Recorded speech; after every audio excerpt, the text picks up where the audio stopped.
सुवर्णरेखा बन्यारे बालियापाड़र अनेक गाँ बाह्य जगत विच्छिन्न। सुवर्णरेखा नदी में बन्या आसवा पर बालियापाड़ ब्लॉक रे बढ़ी लोकों दुर्दशा। ब्लॉकर 9टी पंचायत रे बन्या पानी पशिबा परे अनेक गाँ बाह्य जगत संपूर्ण विच्छिन्न हो पड़ी। अनेक लोकों घरे बन्या पानी लहड़ी मारुवा बेले जलबंदी हो रही लोके। लोकों घर भितर लहड़ी माची सुवर्णरेखार जल जार दृश्य आपण मैंने देखिपार्टी। जुआड़े चाहिए पानी पानी मंदिर ठारू आरंभ करी घर द्वार सबकिछि बुड़ी जाइछि। ये जे थिला दिने गाँर रास्ता ता भाविले डर भी लगुच। देखो को परिस्थिति लोक मैंने बुड़ीकी रही सहायता अपेक्षा रही केमती उद्धार करा जिवो। वृद्ध वृद्धा छोट पिला रही जेहेतु घर भितर पानी पशि जीवार कौन रास्ता नहीं तेणु रेस्क्यू टीम जो रही अपेक्षा कर रही केमती उद्धार करा जिवो। एपटे देखंतु सबु किछि पानी रोसई घरे पानी भासुची शोइबा घरे पानी भासुची बसिबाको टिके जागा भी नहीं। जहाँ भी जिनसपत्र आसबाबपत्र थिला तार नष्ट। बर्तमान किछि जरूरी सामान निहाती जतिके आवश्यक ताकू धरी उच्च स्थान को उठी आछंती लोके। सुवर्णरेखा दुख बढ़ाई बालेश्वर जो संदेह रही जो आशंका रही कि सुवर्णरेखा रे जदि पानी आसे निश्चय भाव बालेश्वर सबुठ अधिक प्रभावित हो। वर्तमान तार दृश्य देखा मिली किए कांधरे छुआ को धरी सुरक्षित स्थान को चली जाऊँ तो किए जड़े वृद्धा बापा को मत बोही सुखिला जगह को उठी जाऊँगी बन्या पानी माड़ी आसवा पर। आशीष ए संपर्क अधिक हमको अपडेट देते। आसन देखा कौ अवस्था केमिति परिस्थिति लोक रही सुवर्णरेखा रे पानी आसवा पर। सुवर्णरेखा रे जल प्रलय जोठी चाहिए सबुठी जलमग्न लोकों घरे हो कि चाष जमी। ए हूँ जामकुंडा लॉक ठारे आमे पहुंचीलु। आपण चित्र देखुवे जो लॉकपाल गाँ रही संपूर्ण बाह्य जगत रु विच्छिन्न रही। विशेषकर जो ए सब घर रही ए घर संपूर्ण जोटी चाहिए सबुठी जलमय।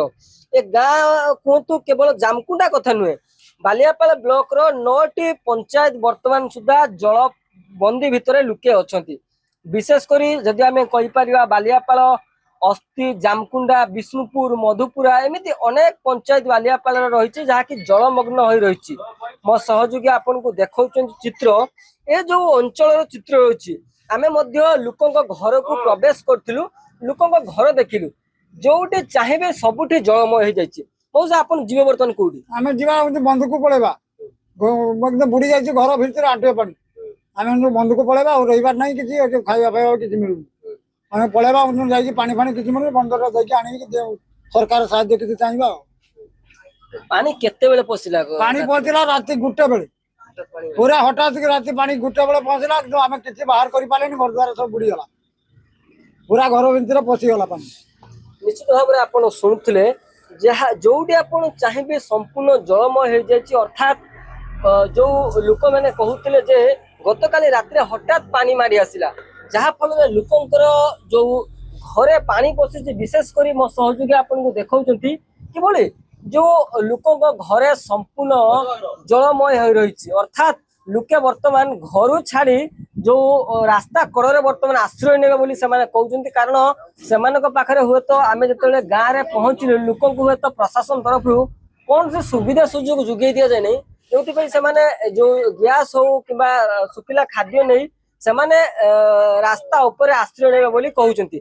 आम सहित आउ कि लोके सहित आलोचना करने चाहिए। आपण बर्तमान जीवे कौटी आम जामकुंडा लोक पाकु जीवा सेठी आश्रय नबा एवं किछि सहयोग जदि मिलिबो मार्केटिंग किछि करबा किछि खाइबा पई तो नाही।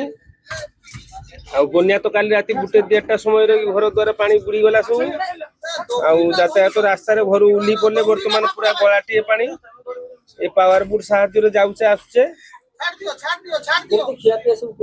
खियापिया तो किसी रंधा फंदा व्यवस्था किसी ना घरे तो पानी पशि जाइए जहाँ जहाँ गैस चूल्हा जार अच्छी कि रोसई घर पानी तार किसी प्रतिकार तो करा जाई पारी नहीं। देखा शुणुले लोकों घरे संपूर्ण पानी पशिची जो लोके अनेक समस्या सम्मुखीन होती। अर्थात वर्तमान लोके भयभीत अवस्था अच्छा घर छाड़ी वर्तमान से अन्यत्र जगह को पड़ी जाऊँ कारण घरे पानी पशुची लोके खिया पियार असुविधा होची अनेक समस्या लोकों देखा जाऊँ। लोके मैंने गत काली रात जो हठात पानी माड़ी आसला लोकों घरे संपूर्ण पानी मरी जाइए। अर्थात घरे वर्तमान जहाँ आसवा पत्र थिला से संपूर्ण भासी जाइए। बालेश्वर जिला बालियापाड़ जामकुंडा लक परिसर आशीष कुमार साहू, अर्गस न्यूज।